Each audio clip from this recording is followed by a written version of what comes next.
Hey guys, how's it going? It's Woody HD and welcome back to the channel, and today we are doing my prediction for the 2017-18 Barclays Premier League table. The first game of the season are only around 5 days away.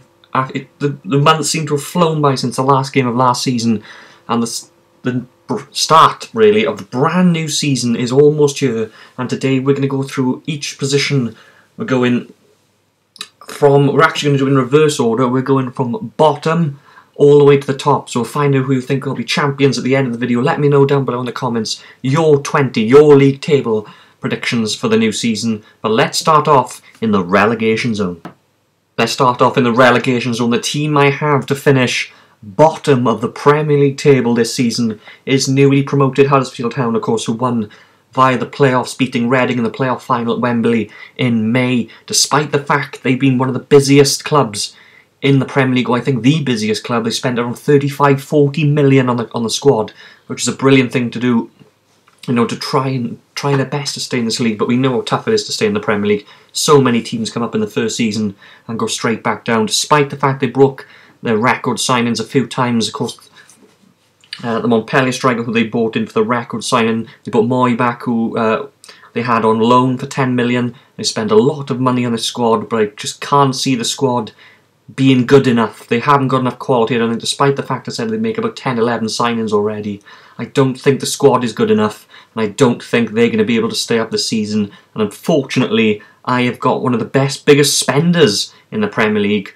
one of the teams in world football who brought the most amount of players in so far. I've got them finishing in 20th and relegated.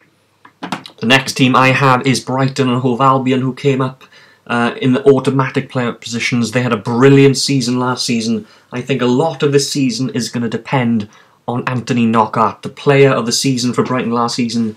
He was, I think, the supporters' player of the year, and he was also in the championship team of the year. What a winger that guy is, the 25-year-old French winger. Anthony Knockaert, what a signing he's been. I think he scored like 12-15 goals last season for Brighton, which really pushed them, which really helped, of course, towards automatic promotion with Newcastle United. He's going to be a key this season. If he can score 12-15 goals, if he can get in amongst them a lot, maybe they'll have a chance. But again, despite the fact they've broken their transfer record on a few occasions, I don't think they've got enough quality in this team. They've got some veterans in the team, like Murray, of course, who did really well last season as well. They've got decent defence, of course, Lewis Dunk at centre-back. But I just can't see Brighton again staying up. Another team out of the three that have come up. Only one of them I've got to stay up. We'll see who that is. And of course, I've got Newcastle to stay up. We'll see that in a minute.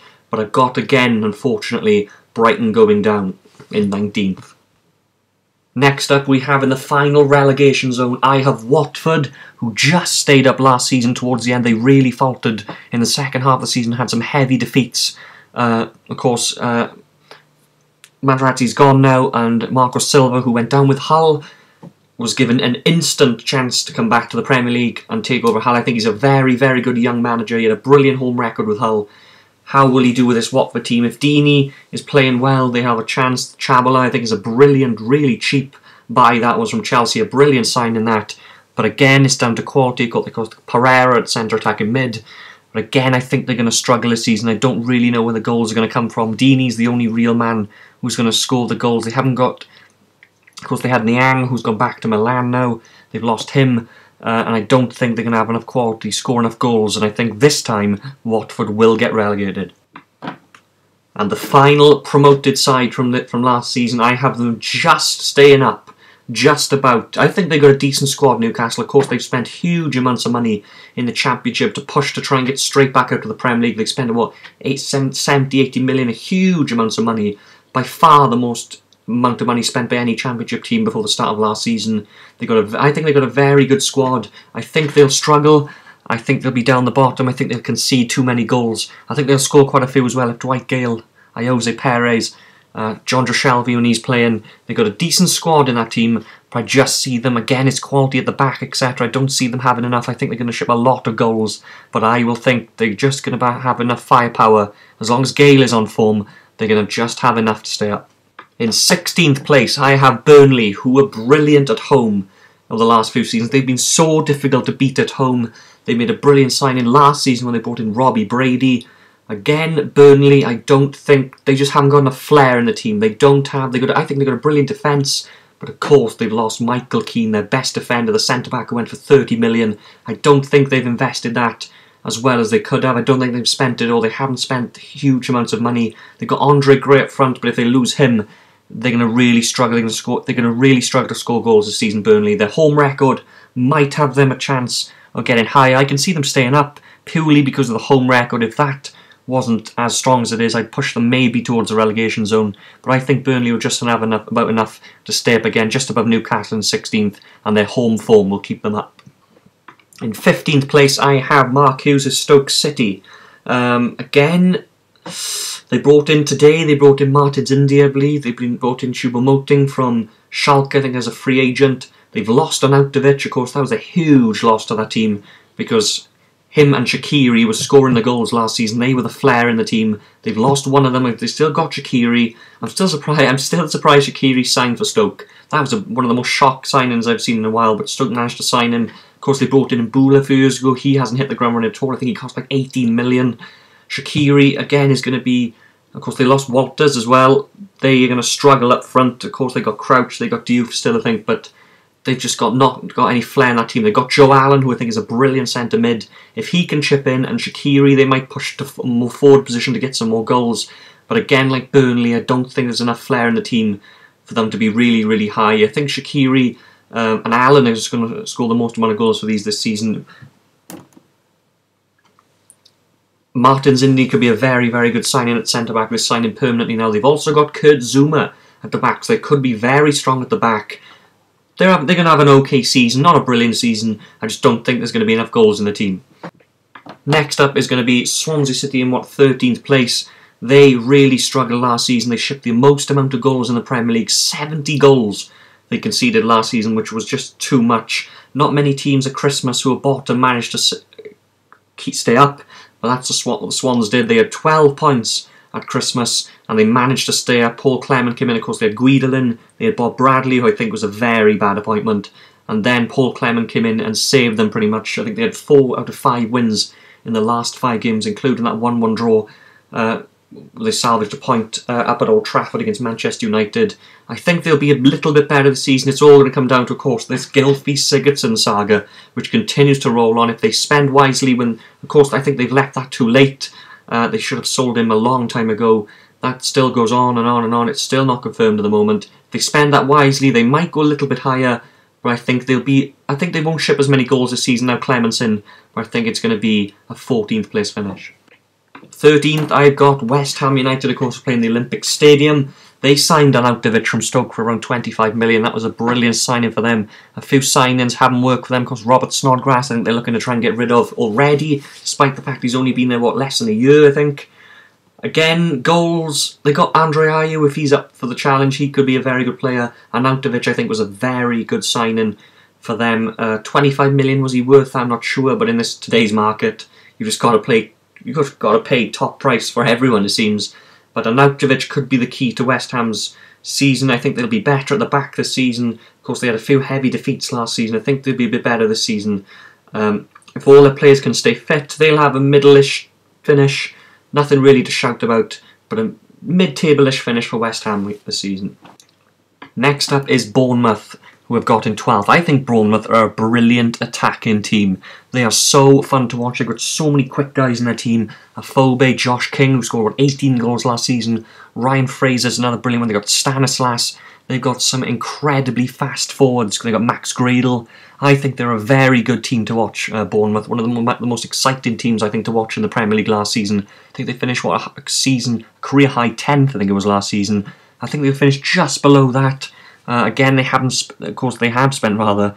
Of course, Nathan Ake, £20 million. They bought in Begovic, a really good keeper. I think they're going to have a very good season as well. Just not as high as last season, but I think they'll score enough goals to be. I think they could well be, apart from, of course, the top 5 or 6 teams, they're one of the highest scorers this season, and I think they're going to have a good season again. Just below mid-table in 11th, I've got Sam Allardyce's Crystal Palace, who survived last season. Had a really good run of games towards the end of the season, beat quite a few big teams. I think they're going to have a very good season. It's going to be about mid-table. They're going to do a lot better than they did last season. If Zaha, Benteke, they've got some big names in that squad. If Townsend stays as well, they've got some good attackers in that team. They've got goals from everywhere depending on the formation they play, but Sam Allardyce has got these guys playing really, really well, and they're going to be a real attacking force. They've got Van Aanholt who can burst forward, of course from full-back. They've got some real flair, some real quick passes in the team. Cabaye as well. They've got a really good squad, and I think Crystal Palace will finish just below mid-table, but a much better season than last year. We get to mid-table then, the halfway point, and I've got the champions from 2 seasons ago, Leicester City. What a season that was. They've just seemed unstoppable. Last season, they came back down to earth a bit. They struggled a bit. Of course, they were on 15th, 14th. I think they finished on 12th, 11th in the end. They're going to be about mid-table again. If they lose Mahrez, though, that's going to be a big, big loss for them. They got Vardy. He struggled last season. Hopefully, he'll be back to his best now and scoring goals again. They lose Mahrez. They'll have to replace him with somebody. But I think Leicester will have a decent season again. They're brilliant to watch. A great passing team. There's also Drinkwater might be loose. So if they lose Mahrez and Drinkwater, 2 very, very important players in that team, they're going to have to reinvest the money. If they do that wisely, I think it'll be a solid mid-table finish for the former champions. Another team, this team, of course, who are renowned for a brilliant youth system, Southampton. But what is going to happen to Virgil van Dijk? Is he going to go there on about 60-70 million? If they get that type of money and they reinvest that money, they could be a super force to be reckoned with this season. I think a 9th place finish this season for Southampton. They always finish pretty well in the Premier League. I don't think they really struggled in the Premier League of late. One sign that I was disappointed was when they signed Boufal from Lille. I thought he was going to be a brilliant signing. He hasn't really played that much. They've got Charlie Austin, they've got Nathan Redmond. They can have players in that team who can score goals, and also, of course, the main goal threat is surely going to come from Manolo Gambardini, one of the most expensive players in the club's history. What a signing that was. I think if he gets, I think he could have a 15-20 goal season, possibly. He could be one of the highest scorers in the league. If he plays well, Southampton could even finish higher, but I got them at the moment finishing in 9th. Starting to get to the business end now, and here are one of the teams who've spent one of the most amounts of money in the world this transfer window. They haven't signed many recently, but at the start I think they've made like 8-9 signings, some huge amounts of money being spent. Pickford, the brilliant Sunderland keeper, 30 million. Javi Klaassen, the centre attacking midfielder from Ajax, 27 million. Wayne Rooney coming back, of course, when they lost Lukaku. He's a big, big loss to them, though. The goals, I think, would dry up. Sandro Ramirez they brought in, of course, I think from Malaga. I don't think he's going to have the same threat. They should have kept Lukaku, in my opinion. Of course, 75 million is just too good to turn down. Did Lukaku eventually push for the move? I'm not sure, but they've made some really good signings. And if they get Gylfi Sigurdsson as well for that reported 50 million, they could be a serious, dangerous team this season. But I don't see them getting in to Europa League spots or Champions League spot, despite the fact they spent so much money. Next up we have Arsenal, who again, I don't think have done enough in the squad. Yes, they finally bought in a potential world-class striker in Alexandre Lacazette from Lyon for around 45 million. That was a fantastic signing. How will he adapt to the English game? I don't know. If he does well, he could be 15-20 goals this season. Keeping Sanchez and Ozil are vital. If they keep those 3, they've got a really good chance, but I don't think they've got enough quality in that squad. A club as big as Arsenal, they just don't have enough match winners, enough big players. Defence, I think, is still going to be a problem. They've got good players all over the park, but not world class. They haven't got enough. You've seen a lot of these teams around the top of the league, all these big teams have a lot of world class players across the field, but I just don't think Arsenal have enough this season yet again to challenge for the title for Champions League. Maybe they'll challenge for the Europa League, but I got them finishing in 7th.